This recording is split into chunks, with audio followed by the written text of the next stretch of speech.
The Sonderkommando participated in the Nazi killing machine, and made sure the world knew what happened at Auschwitz.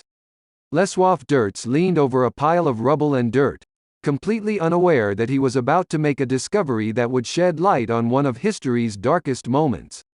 It was 1980, and the forestry student was working to help restore the original forest around what was once Auschwitz-Birkenau, one of the Nazis' most notorious death camps. Dirts was there to help mitigate the effects decades of air pollution had on the forest, attempting to let its original pine trees grow once more. But the student was about to change history. As he dug, Dirts discovered a leather briefcase buried in the ground. He opened it up and found a thermos. Inside the container were pages of handwritten paper. Though Dirts could not read the text, it was written in Greek. He had just discovered one of the most important pieces of testimony of the Holocaust. Eyewitness accounts of Nazi crimes, written by Marcel Najari, a Jewish man from Greece who had been enslaved with about 2,000 others and forced to help the Nazis as they operated their grimly efficient killing machines. Najari had been one of the Sonderkommando, a group of men, most of them Jewish, tasked with taking the Nazis' victims from the gas chambers and disposing of the bodies. At the peak of Auschwitz operations, up to 6,000 Jews a day were gassed by the Nazis. Then, the Sonderkommando's unthinkable task began. The men of the Sonderkommando did more than help dispose of the Nazis' victims. They also provided critical documentation of their captors' crimes.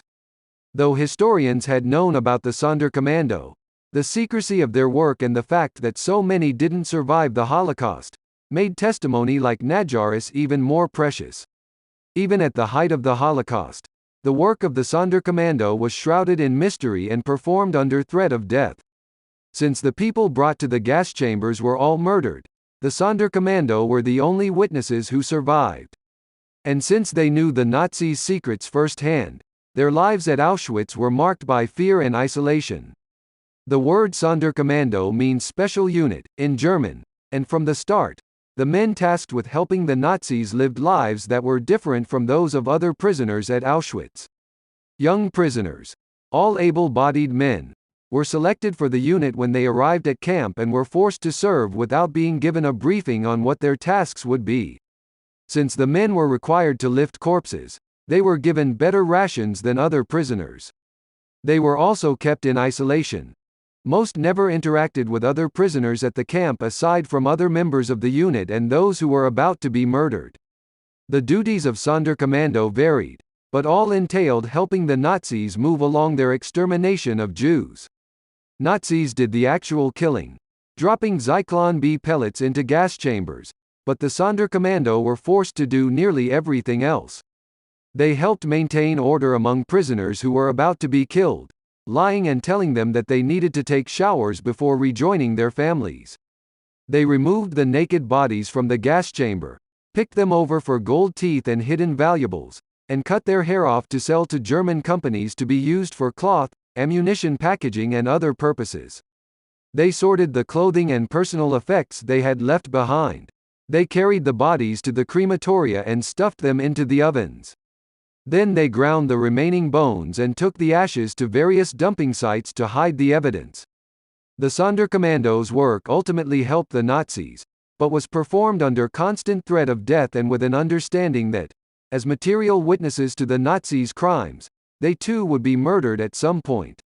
Many were even forced to dispose of the bodies of their own loved ones. But the proximity of the Sonderkommando to the Nazis' crimes also gave them special access to evidence of the mass murder and genocide committed at Auschwitz. In late 1944, as the war seemed close to an end, a group of Sonderkommando revolted in a short-lived mutiny that ended with the explosion of one of the crematoria and the murder of most of the conspirators. Many members of the units felt the urgent need to spread the word about what they had witnessed. Survivors of Auschwitz have repeatedly reported that members of the Sonderkommando called out to them, "When you leave the camp, talk, write and scream so the world may learn what is happening here," wrote Hermann Langbein, who was imprisoned at Auschwitz in 1942. Another attempt to record the history of the killing operation at Auschwitz took place in 1944, when a group of Sonderkommando smuggled a camera onto their job site and photographed a group of naked women awaiting their turn in the gas chambers.